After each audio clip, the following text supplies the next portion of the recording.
বৈদিক শাস্ত্র তো বেদান্ত দর্শন ফিলোসফির জ্ঞান, এই জ্ঞান যদি অর্জন করি তাহলে কি হবে? নৌকায় বসে আছেন স্বয়ং ভগবান শ্রীকৃষ্ণ, কান্ডারি হয়ে নাকি আমাদের পার করে নিয়ে যাওয়ার জন্য বসে আছেন, কি নৌকায় মাঝি হয়ে বসে আছেন। কিন্তু আমরা তো নৌকায় উঠতে চাচ্ছি না। সেই যোগ্যতা অর্জন না করলে কি নৌকা উঠে যাবে? যাবে না। কেননা মায়া, ঘোর মায়ার পিছনে আমরা ছুটছি, তার ফলে আমরা ওই দিব্য ধামে যাওয়ার প্রচেষ্টা করছি না। এমনি করে আজকে ভক্ত অঙ্গনায় এরা বাৎসরিক বৈষ্ণব সেবা হচ্ছেন, আমাদের দিব্য ধামে যাওয়ার সেই সন্ধানটা দিচ্ছেন। আর আমার কি গুরুদেবও কিন্তু আমাকে সেই শিক্ষাটা দিচ্ছেন। এই জন্য কলিযুগ, কি কলিযুগে কিন্তু গুরু নির্বাচন অত্যন্ত কঠিন, অত্যন্ত কঠিন। কিন্তু আপনারা আপনার ভক্তি সন্দর্ভ গ্রন্থ জীব গোস্বামী নাম শুনছেন তো? জীব গোস্বামী, স্বর্গোস্বামীর একজন হচ্ছে জীব গোস্বামী, যিনি হলেন সবচেয়ে জ্ঞানী এবং পণ্ডিত। ওই স্বর্গোস্বামী তোর কিনা রূপ গোস্বামী সনাতন গোস্বামীর ভ্রাতুষ পুত্র, অনুপম বল্লভের পুত্র হচ্ছে জীব গোস্বামী। তার ভক্তি সঙ্গ গ্রন্থ 202 নং শ্লোকে পরিষ্কার বলে দিয়েছে, কদাচ কোনো গুরুর কাছ থেকে দীক্ষা গ্রহণ করবে না। আর কোনো গুরুরা করবে কি? কোনো গুরু ত্যাগ করতে নাই, কোথায় যাবে না। আপনি মহাজনের কথা শুনবেন না ওই কি কথা কইতো গুরু কথা? কোন গ্রন্থে? ভক্তি সন্দর্ভ গ্রন্থ জীব গোস্বামী 202 নং শ্লোক। ভক্তি সন্দর্ভ গ্রন্থ জীব গোস্বামী 202 নং শ্লোক। এরা পূর্বদের ভাগবতের প্রথম স্কন্ধে ভাষ্য আছে 202 নং শ্লোক। আপনি এটা টিকে রাখবেন। হরে কৃষ্ণ। এজন্য আমাকে কলিযুগে গুরু নির্বাচন অত্যন্ত কঠিন। তত্ত্বদর্শী গুরু জগতে পাওয়া খুব কঠিন ব্যাপার। কিন্তু এজন্য আজকাল মানুষ সেই কোথায় সদ্গুরু খুঁজে বেড়াচ্ছে, যার জন্য বৃন্দাবনে যাচ্ছে, নবদ্বীপে যাচ্ছে, বিভিন্ন ধামে যাচ্ছে আমি গুরু আশ্রয় গ্রহণ করার জন্য। হরে কৃষ্ণ।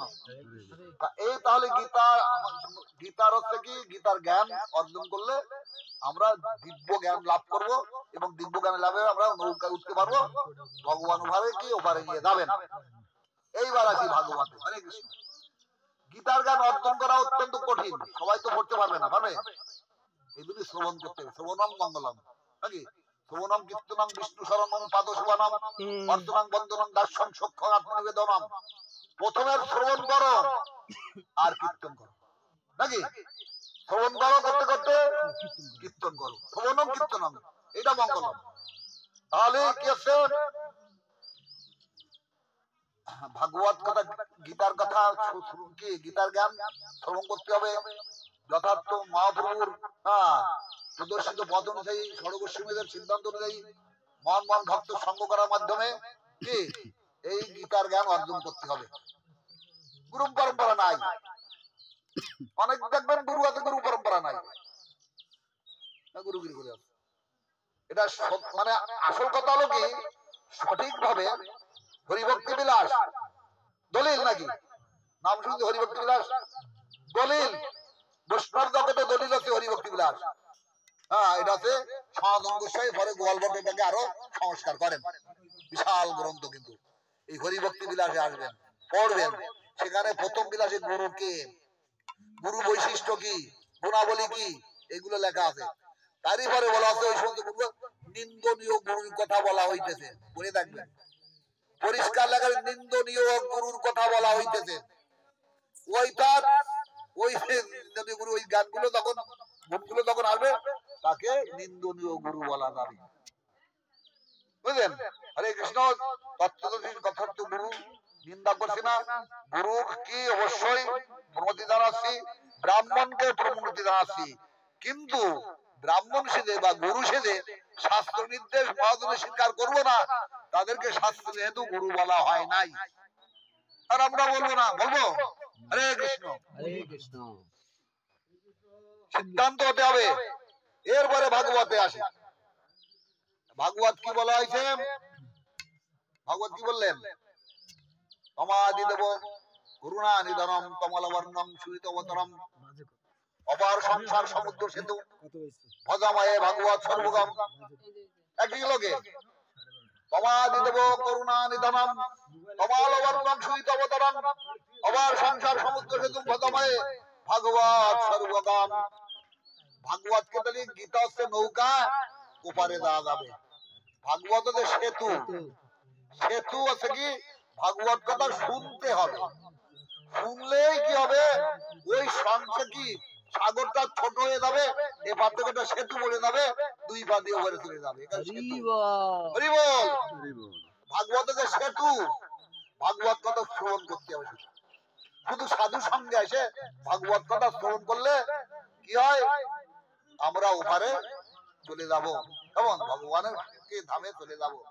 কিন্তু ভাগবত কথা প্রশ্ন করি, এখানে ভাগবতে কয়টি স্কন্ধ আছে? কয়টি স্কন্ধ আছে?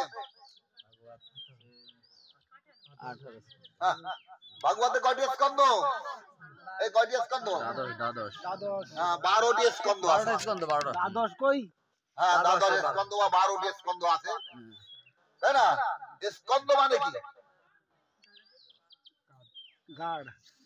স্কন্ধ মানে ভগবান। হ্যাঁ, স্কন্ধ মানে অনেকগুলো অধ্যায় মিলে এক একটি স্কন্ধ হয়। অনেকগুলো গ্রাম নিয়ে যেমন একটা ইউনিয়ন হয়, অনেকগুলো অধ্যায় নিয়ে একটা স্কন্ধ হয়। তাও ভাগবতে 12টি স্কন্ধ। পরমেশ্বর ভগবান শ্রীকৃষ্ণ কোন অধ্যায়ে বর্ণিত হয়েছে? দশম স্কন্ধে। তার আগে 9টি স্কন্ধ আছে না? 9টি স্কন্ধ কেন দিলেন ব্যাসদেব?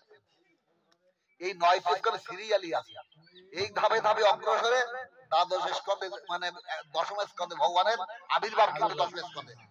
কিন্তু 9টি স্কন্ধে না জেনে শুনে, যে চর্চা না করে না জেনে শুনে যদি দশম স্কন্ধে যাই, কাজ হবে?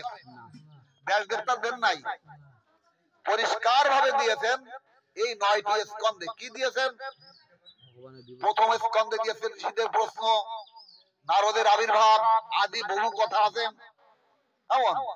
এইভাবে কি একটা একটা মানে একটা সেক্টর ধরে ধরে একটা অধ্যায় করে একটা স্কন্ধ। পঞ্চম স্কন্ধে চতুর্থ স্কন্ধ হচ্ছে কি হরে কৃষ্ণ মানব জাতির আমাদের পিতাকে মায়েরা বলেন, মনু হচ্ছে আমাদের পিতা নাকি? মানব জাতির আদি পিতা হচ্ছে মনু, তাই না? আর শতরূপা হচ্ছে মা নাকি? মনু এবং শতরূপা। এই যে গীতার জ্ঞান সর্বপ্রথম ভগবান শ্রীকৃষ্ণ কাকে দিলেন? সূর্যদেবকে। তারপরে কাকে দিলেন? মানব জাতি। সূর্যদেব দিলেন মানব জাতি পিতা মনুকে দিলেন। কোটি কোটি বছর আগে সৃষ্টি শুরুতে মনুকে দিয়েছিলেন। মনু দিলেন ইক্ষাকুকে নাকি? এইভাবে গুরুষ্য পরম্পরা আস্তে আস্তে এই গীতার জ্ঞান হয়েছিল। তাও মনু। এখন আমাদের প্রশ্ন, আর কিটা হরে কৃষ্ণ, মনু তাইদের আদি পিতা। মনুর কয় ছেলে ছিল আমরা জানি না, আমার গোড়া খবর আমাকে জানি না। দুইজন পুত্র ছিল। কে কে? উত্তানপাদ আর প্রিয়ব্রত। উত্তানপাদ এবং প্রিয়ব্রত, এগুলো জানার দরকার। গোড়ায় জানলাম না মানব জাতি, মানুষ মানুষ, কিন্তু কোথা থেকে আসলো কি হলো? উত্তানপাদ এবং প্রিয়ব্রত, তাই তো? উত্তানপাদ সংসারে আসলো, প্রিয়ব্রত কি চলে গেল তপস্যা করার জন্য, কি ব্রহ্মচারী হয়ে গেল। কথা শুনে নেন, উত্তানপাদ সংসারী হলো। উত্তানপাদের কয়জন স্ত্রী ছিল?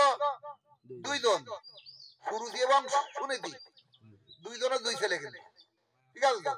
সংসার যাত্রা হলো ওদিকে, কিন্তু স্বয়ম্ভূ মনু কিন্তু বেঁচে আছেন। প্রিয়ব্রত কিন্তু কোথায় গিয়েছিল তপস্যা করতে? কোথায় গিয়েছিল? গন্ধমাদন পর্বতে। উনি শুধু ব্রহ্মচার্য পালন করে সংসারে আসবেন না। এদিকে কি হলো যে স্বয়ম্ভূ মনুর পুত্র উত্তম, তাই তো?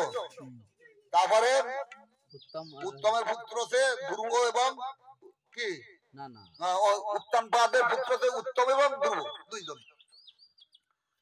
ধ্রুব কিন্তু ওদিকে চলে গেল, আর ওই যে আগের ছেলে সে মারা গেল।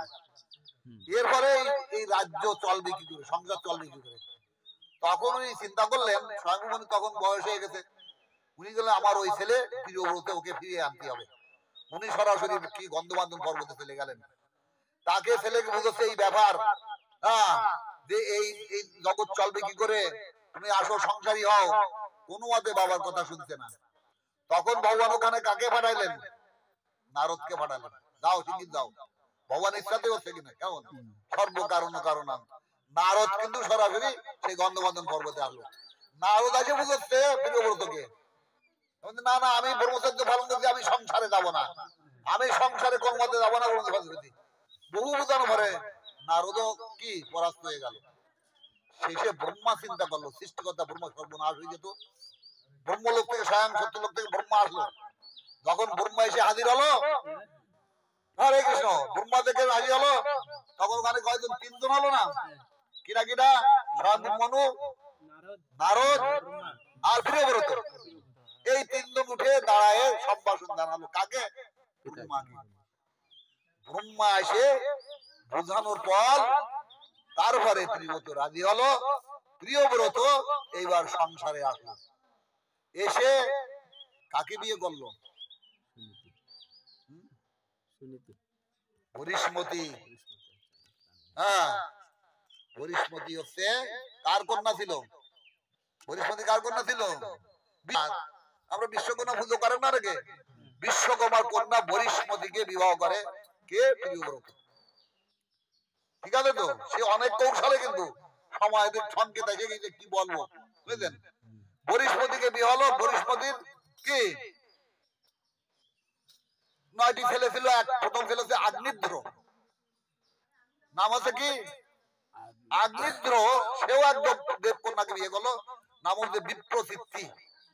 পঞ্চম স্কন্ধ পড়বেন ভাগবতের পঞ্চম স্কন্ধে, এই ধরে, অর্থাৎ এই প্রিয়ব্রতর কাহিনী নিয়েই এক একটা স্কন্ধ।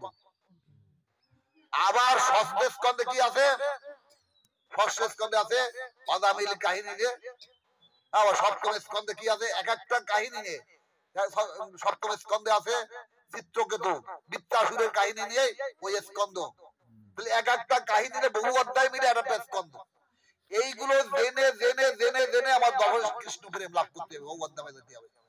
অত সহজ নয় কিন্তু, খালি খালি ব্যাসদেব গুলো দেন নাই, কিন্তু এইগুলো জানতে হবে।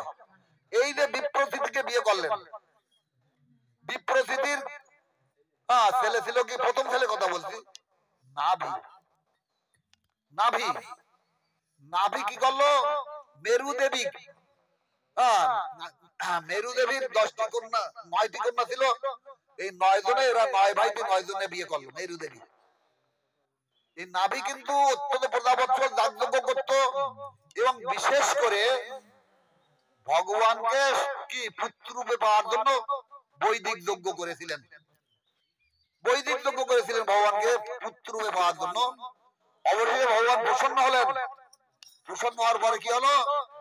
ভগবানকে পালেন পুত্র রূপে, নাম হচ্ছে কি? ঋষভদেব। হরে কৃষ্ণ, ঋষভদেবকে পালেন পুত্র রূপে, নাকি? এই ঋষভদেব কিন্তু সবাই কিন্তু প্রজাবৎসল রাজা ছিলেন, ধার্মিক রাজা ছিলেন। এই যে ঋষভদেব, ঋষভদেব কাকে বিয়ে করেন? দেবরাজ ইন্দ্রের কন্যা জয়ন্তীকে বিয়ে করেন। সমস্ত দেবকন্যারা, এই জগতে দেবকন্যা আছে না, এটাও কিন্তু স্বর্গলোক। এখানে বহু দেবকন্যা আছে না? আছে তো, উপরে তো আরো বেশি আছে, নাকি? জয়ন্তীকে বিবাহ করে কে? ঋষভদেব। এই যে জয়ন্তী কবে 100টি পুত্র হয়। কয়টি পুত্র হয়? প্রথম পুত্র কে ছিল? ভরত। কেমন? প্রথম পুত্র আছে ভরত। তারপরে আর 10টি পুত্র। ভরত কিন্তু মহান ভাগবত, মহান ভাগবত ছিল, মহান বৈষ্ণব। আরো 9 জন ছিল নব যোগেন্দ্র। হবায় নম, কবায় নম, পিপলায় নম, আবিরত্রায় নম। এই 9 জনের নাম কিন্তু এখানে আছে, অগ্নিহোত্র হোমযজ্ঞে আছে, বুঝতে পারছেন? এরা কার হলো? ঋষভদেবের পুত্র ছিল। ভরতে পরে আরো 10 জন ছিল ভাগবত। এভাবে মোটে 21 জন হয়ে গেল 19 জন হলো। তারপরে আর 81 জন সব ব্রাহ্মণ হলো। কিন্তু এখন ঋষভদেব সবাইকে ডেকে বলছে, সব ছেলেদের ডেকে বলছে, মানে ব্রাহ্মণদের ডেকে বলছে, সবাই তোমরা, আমি তো চলে যাব, আমার কি সন্ন্যাস ধারণ করতে হবে, 60 বছর হয়ে গেলে সন্ন্যাস দিতে হবে। তাই রাজ্যভার দেওয়ার আগে সবাইকে ডেকে বলছিল, সবাই ব্রাহ্মণকে বললো তোমরা সবাই এই ভরতকে অনুসরণ করবে, কারণ ভরত হচ্ছে মহান ভাগবত, মহান বৈষ্ণব। দেখেন ব্রাহ্মণদেরকে কি করছে, বৈষ্ণবের অনুসরণ করতে বলছে নাকি। আর আমাদের বর্তমান সম্বন্ধে যারা ব্রাহ্মণ বলি যাবে, তারা বৈষ্ণবের নাম শুনতে পারে? বলেন, হিংসা করে কিনা বলেন, মুখ ফিরিয়ে এনে দেখে বলেন। এই কথাগুলো তুলে ধরতে হবে, তাহলে সমাজ সংশোধন হবে না। কিন্তু ব্রাহ্মণরা কি বললো, ওই 81 জনকে বললো তোমরা সবাই মহান ভক্ত, তো সবাই ভরতকে অনুসরণ করবে, ভরত যা বলবে সেটা তোমরা মানবে। এমন এভাবে কিন্তু ওই ভরতের নাম অনুসারে কিন্তু ভারতবর্ষ নাম হলো। হরে কৃষ্ণ।